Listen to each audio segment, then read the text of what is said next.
ओम शांति। गणेश चतुर्थी विशेष भारत में उत्सव में सामान्य जन के लिए यह गणेश चतुर्थी का उत्सव साधारण लोगों के लिए भी और बड़े से बड़े लोगों के लिए भी बहुत सहजता से यह उत्सव मनाया जाता है। सभी इस उत्सव से उतने ही खुश होते हैं कि जितना धनवान लोग, महान लोग खुश होते हैं, तो वहीं गरीब लोग भक्ति भावना से भरे जब गणपति जी की पूजा अर्चना करते हैं, तब सोचते हैं कि हम भी बहुत भाग्यवान हैं, खुश नसीब हैं जो हम गणेश जी की पूजा कर पा रहे हैं। अपने आप को बहुत बहुत भाग्यशाली समझते हैं। इस भारत भूमि में सामान्य जन भी इस गणेश चतुर्थी पर पूजा वंदना अर्चना करते हैं और साथ साथ यह भी सोचते हैं कि मेरे सारे विघ्न श्री गणेश जी हर लेंगे। लेकिन ऐसा नहीं है। जबकि हम कोई कर्म करते हैं तब हमें फल मिलता है। इसी प्रकार से जो गणेश जी में गुण है, वह गुण हमें धारण करने पड़ेंगे, तभी हम श्री गणेश की तरह विघ्नों पर विजय प्राप्त कर पाएंगे। भगवान परमपिता परमात्मा जब इस धरती पर आते हैं तो हम बच्चों को सीख देते हैं, श्रीमत देते हैं कि बच्चे विघ्न विनाशक बनो, दुख हरता सुख करता बनो। तो आखिर कैसे बनेंगे? जब हम परमपिता परमात्मा के श्रीमत को अपने दिल में उतारते हैं, फिर कर्म में लाते हैं, तब हमारे विघ्न स्वतः दूर होते जाते हैं। हम परमपिता परमात्मा के करीब होते जाते हैं और दूसरों की भी हम मदद कर पाते हैं। यह सीख भगवान देते हैं। जब भगवान धरती पर आते हैं तो हम बच्चों को अपना परिचय देते हैं, हमारा परिचय देते हैं, सृष्टि चक्र के राज को समझाते हैं और कहते हैं, बच्चे तुम मेरे हो, मेरी श्रीमत पर चलो तो तुम मेरे जैसा बन जाओगे। तो अब हमको क्या करना है? केवल गणेश जी की स्थापना कर देना, उनका 10 दिन पूजन गायन कर देना काफ़ी नहीं है। भगवान श्री गणेश को कहा जाता है कि माता पार्वती एक बार स्नान कर रही थी सखियों के साथ और उनको ख्याल आया। उन्होंने अपने मैल से चंदन से एक पुत्र का निर्माण किया। वह बालक श्री गणेश नाम से जाना जाता है।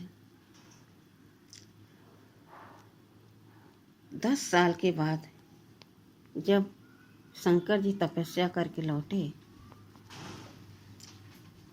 तो पहचान नहीं पाए। बालक तो अपने कर्तव्य का पालन कर रहा था। माँ की आज्ञा था, लेकिन शंकर जी 10 साल के बाद आए। इतना क्रोध कि अंदर न जाने के कारण से उस बालक का सर ही काट दिया। हम आज देखते हैं कि केवल 1 घंटा आधा घंटा मेडिटेशन करते हैं हम लोग तो मन शांत हो जाता है, ऊंचे आवाज़ में बात नहीं आती है तुरंत। लेकिन 10 साल के बाद जब तपस्या करके शंकर जी लौटे तो इतना गुस्सा कि एक छोटे से प्यारे से बालक के सर काट दिए। यह कहानी हमें क्या सिखा रही है कि भगवान जब धरती पर आते हैं तो हमारे अहंकार रूपी सर को काट देते हैं और ज्ञान रूपी धन को हमारे बुद्धि रूपी कलश में भर देते हैं, जिससे हम ज्ञानवान बन जाते हैं, बुद्धिवान बन जाते हैं और फिर हम समझ से कार्य करते हैं।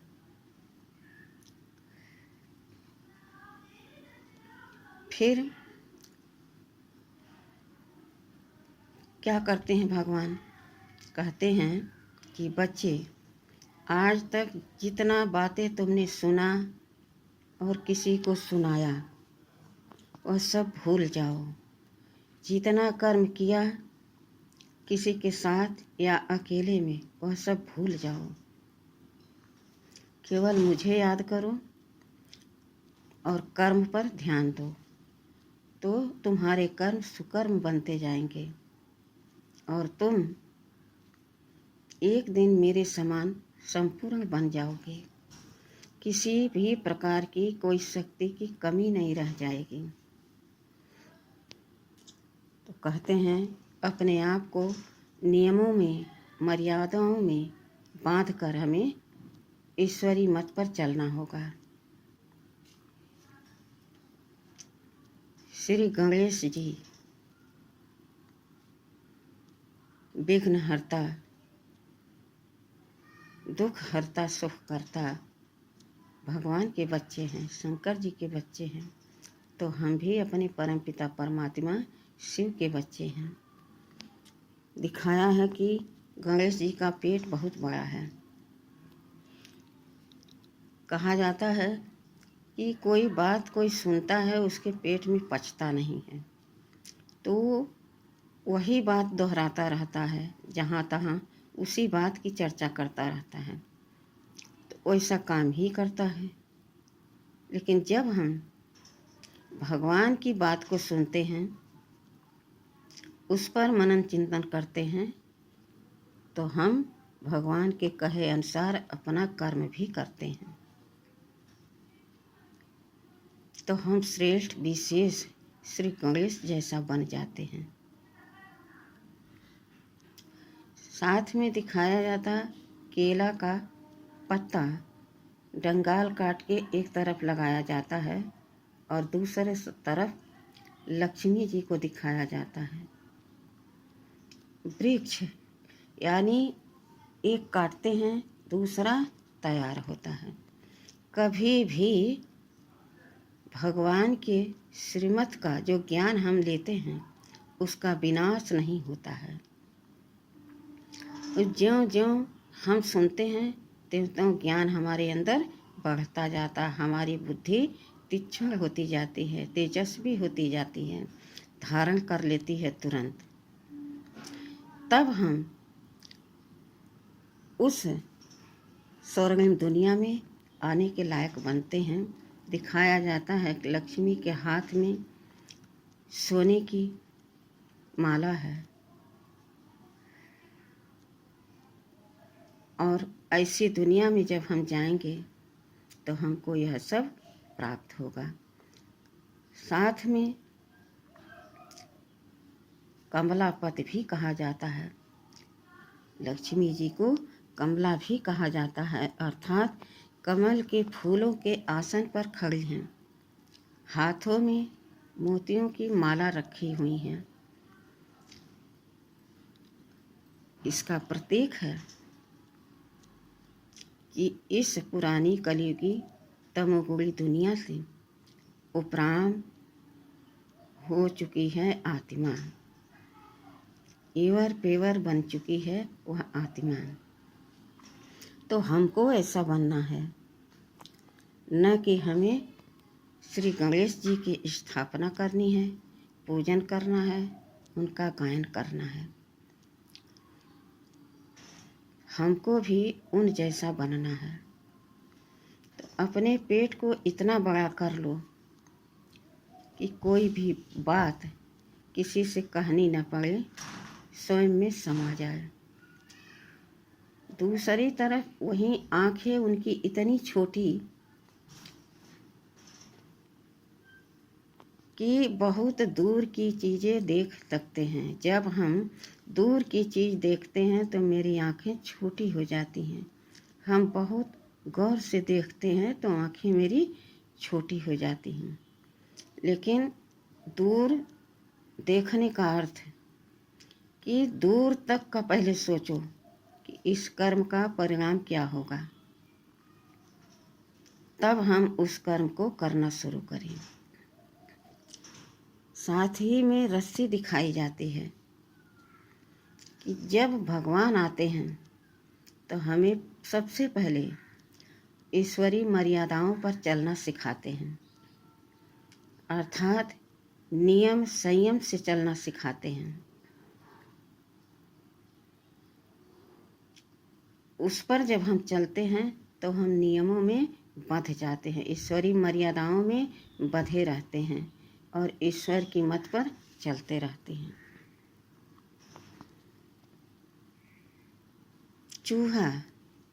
चूहा दिखाया जाता है कि गणेश की सवारी चूहा है। तो हमारे अंदर जो भी विकार हैं, जो भी कमी कमजोरी है, यह हमारे कर्मेंद्रियों का ही प्रतीक है। कब मेरी आँखें क्या देख लेती हैं, कान क्या सुनता है, मुख क्या बोलता है, क्या खा लेते हैं, बिना जाने पहचाने सब कर्म करते रहते हैं, जिससे हम धोखा खाते हैं। फिर कहते हैं हम हार खा गए।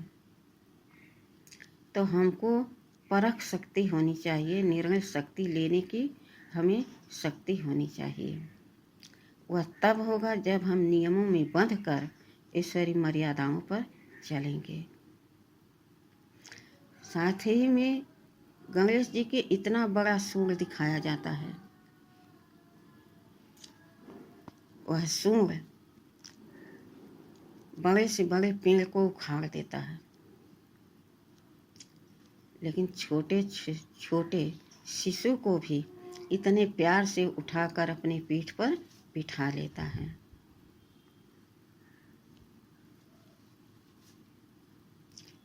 तो भगवान जब इस धरती पर आते हैं तो कहते हैं, बच्चे, बड़े से बड़े विघ्नों को पार करने वाले तुम मेरे गणेश पुत्र हो। तुम मेरे समान बनकर मुझे दिखाओ। कैसा भी विघ्न हो तुम्हारे सामने, उस विघ्न को केवल पार ही नहीं करना है, उस पर विजय प्राप्त करनी है कि दोबारा फिर से वह विघ्न हमारे सामने न आए। और कहीं पर जहाँ तुम्हें लगता है कि कोई पत्थर बुद्धि है, नहीं सुन रहा, नहीं समझ रहा, तो वहाँ पर हमें इतना मुलायम बन जाना है, रहम दिल बन जाना है कि उस आत्मा के समझ में आ जाए कि यह तो मुझसे बहुत प्यार करते हैं, हमारे लिए बहुत हित की बात करते हैं। वहीं पर कान उनके बहुत बड़े बड़े, कान केवल बड़े बड़े नहीं, सूप जैसे हैं, यानी छलनी के काम करते हैं। छलनी क्या करती है? जो खराब वस्तु होता है उसको बाहर निकालती है, और जो अच्छा होता है उसको अंदर रख लेती है। यानी जो काम की बात है वही ग्रहण करो, वही सुनो, धारण करो। बाकी व्यर्थ की बातों को छोड़ दो तो व्यर्थ चिंतन भी छूट जाएगा। भगवान इस धरती पर जब आते हैं तो हमको कहते हैं, बच्चे देखो, जो हुआ अच्छा हुआ, जो हो रहा अति अच्छा हो रहा, और जो हो गया है वह बहुत अच्छा हुआ है। इन सब के पीछे मत दौड़ो, मत भागो, किसी से मत उलझो, केवल मेरे में मन लगाओ और मेरे कहे अनुसार मेरे श्रीमत पर चलो। तो हमें केवल गणेश जी की पूजा वंदना नहीं करनी है, अपितु गणेश जैसा बनना है। इस 10 दिन में प्रतिज्ञा करें कि हर एक रोज़ एक नियम अपनाएं कि आज हम यह बुराई छोड़ रहे हैं, आज से इस बुराई को कभी भी फिर से अपने जीवन में नहीं दोहराएंगे। तो हमारे सारी बुराइयां स्वतः छूटती जाएंगी, क्योंकि हम सारे गुण धारण करते जा रहे हैं। भगवान की याद में मगन होकर पूरे विश्व की आत्माओं को यह सुख शांति का अनुभव करा रहे हैं कि मैं विघ्नहर्ता गणेश हूँ। कोई भी आत्मा दुखी अशांत न रह जाए, ऐसा सुखद अनुभव सबको हो, तब कहेंगे विघ्नहर्ता श्री गणेश जैसा मैं बन चुका हूँ। तो कोई भी विघ्न आए, कोई भी बात आए, कोई भी समस्या आए, उनको हम सहज रीति से पार कर सकते हैं, उन्हें समाप्त कर सकते हैं। जब बार बार उन बातों को हम दोहराएंगे तो हम उसमें उलझते जाएंगे और फंसते जाएंगे और समय बीत जाएगा, जिससे कोई लाभ नहीं होगा और बाद में पछताना पड़ेगा। यह है गणेश चतुर्थी का बहुत गूढ़ रहस्य।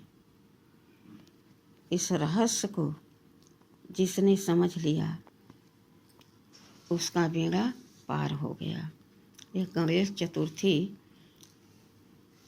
हम आत्माओं के लिए बहुत बहुत प्रेरणादायक है।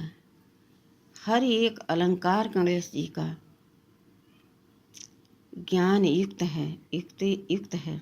यूँ तो ऐसा कोई देवता होता नहीं जिसके 4 हाथ हों,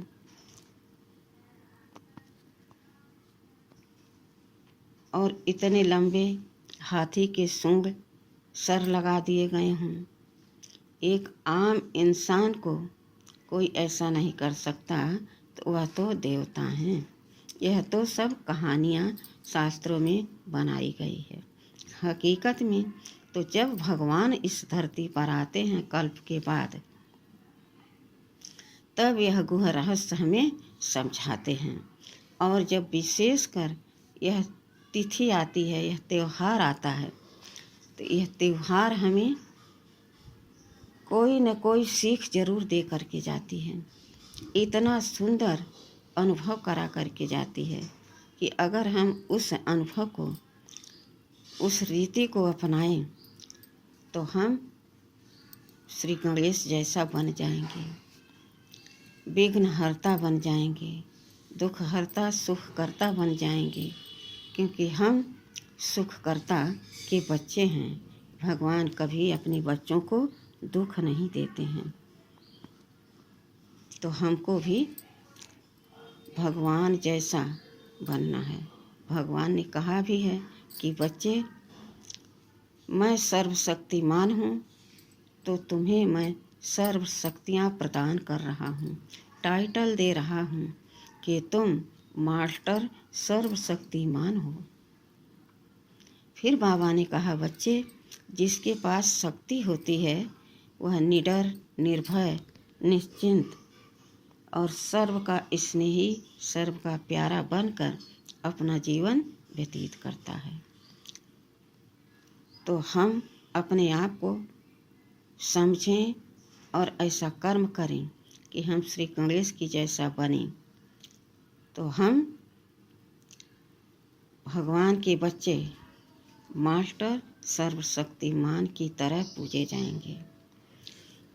जिसकी मनोरथ पूरी होगी हमसे, वह हमारी पूजा अवश्य करेगा। अर्थात हमारे नयनों से जिसको शांति का अनुभव होगा, हमारे खुशनुमा चेहरों से जिसको अनुभव होगा कि यह तो जैसे देवी हैं, यह तो जैसे देवता हैं, तो वह पूजन वंदन तो करेगा हमारा, लेकिन इतना प्यार करेगा, इतना सम्मान करेगा कि हम सोच नहीं सकते।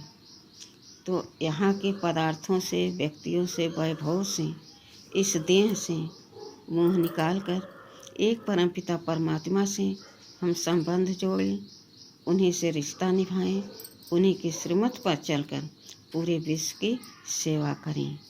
और सेवा से ही फल क्या मिलता है? पुण्य मिलता है, दुआ मिलता है, जो हमारे आने वाले भविष्य के लिए, जर्नी के लिए काम में आता है। इसी शुभ भावना, शुभकामना के साथ सभी को यह गणेश चतुर्थी की बहुत बहुत शुभकामनाएं। सबको मुबारक हो, मुबारक हो।